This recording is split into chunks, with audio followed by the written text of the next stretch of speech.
Merci beaucoup, papa, pour cette réponse. Oui, moi aussi, je te remercie Et pour alors, d'avoir. on pourrait te demander alors quel est l'objectif du chrétien céleste ou la mission de chaque chrétien céleste?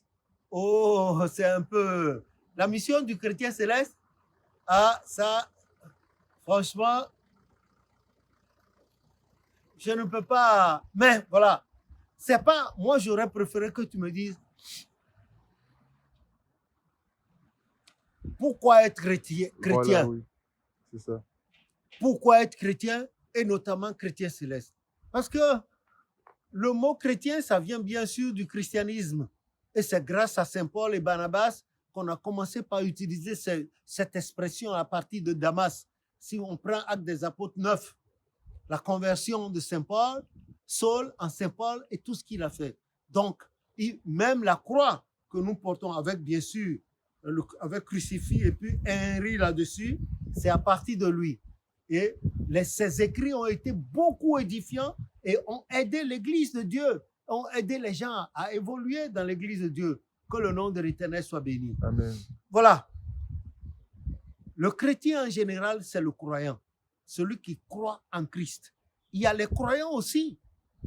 Il y a croyants, des adeptes de beaucoup de divinités, de beaucoup de dénominations religieuses. Il y a les croyants en général, et puis les croyants de tel Dieu, de telle divinité, de tel, etc., etc.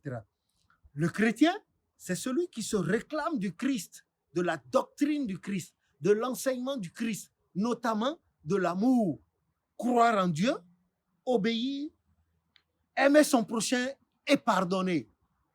Voilà en quoi je peux te résumer la doctrine du Christ. Il est venu, il s'est doté lui-même d'humilité totale.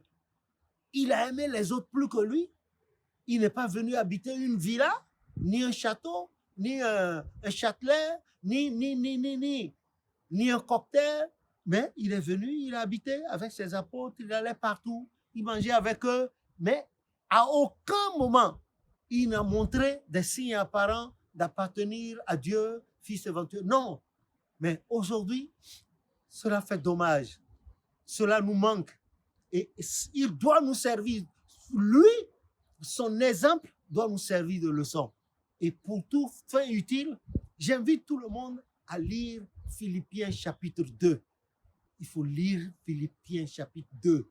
Tout Philippiens chapitre 2 et voir ce que le Christ, le divin, il a quitté sa gloire du ciel.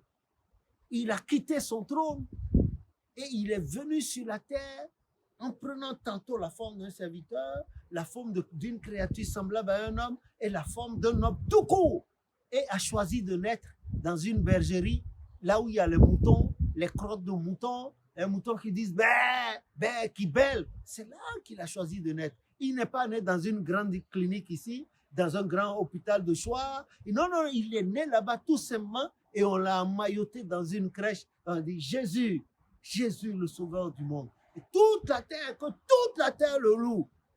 Et nous chantons dans les cieux et sur la terre, il n'est aucun nom plus doux, aucun que mon cœur préfère, au nom du Christ mort pour nous.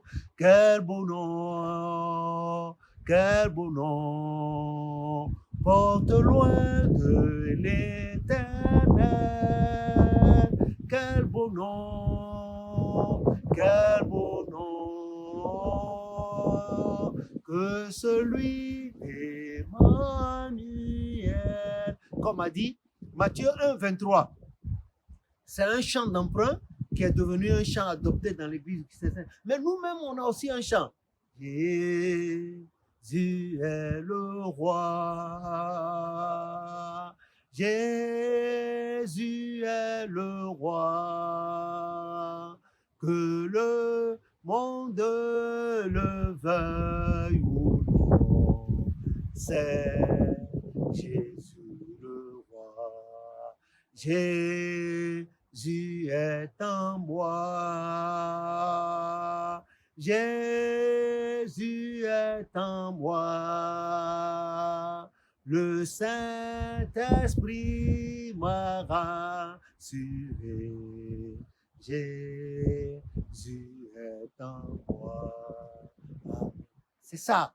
Et c'est grâce à lui que je vis, que tu vis, que nous vivons. Et nous vivrons suffisamment pour propager la bonne nouvelle, l'évangile que Papa Oshofa a amené, que Dieu lui a confié. Nous allons propager cela. Amen. Que nous soyons en bonne santé ou non, nous allons propager. Que Amen. nous ayons de l'argent ou non, nous allons propager Amen. cet évangile sauveur. Nous allons le propager partout où Dieu nous a. En avion, nous le ferons. Par bateau, nous le ferons. À pied, nous le ferons. En voiture, en camion, à vélo, nous le ferons. Amen. Quel que soit ce qui arrivera, l'Éternel Dieu des cieux aura compassion de nous et nous donnera une double portion de l'énergie qu'il avait donnée à Papa Oshofa, Papa Yansunu, Maman Yaman, les vieux là, les Tchénavés de Ahome et Aglon, les Papa Gaëton de Ouedo Bagui, les leaders consorts là, les Papa Gouton là, il nous donnera une double portion de ses pères et de ses mères bien-aimés, des Manon, des Ditino et consorts, et nous irons partout.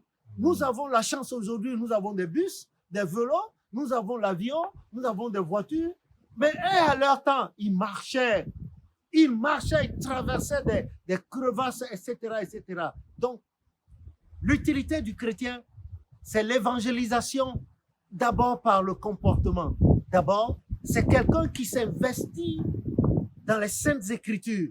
Tous les jours, il en devient passionné. Il lit jusqu'à devenir enceinte des paroles. Il doit être rassasié des saintes paroles, de la doctrine du Christ, des Saintes Écritures, et doit toujours demander constamment, comme a dit le psaume 32, au verset 8, il a dit, je vous instruirai, je vous montrerai la voie à suivre, je vous conseillerai, et finalement, j'aurai le regard sur vous, a dit le Saint-Esprit.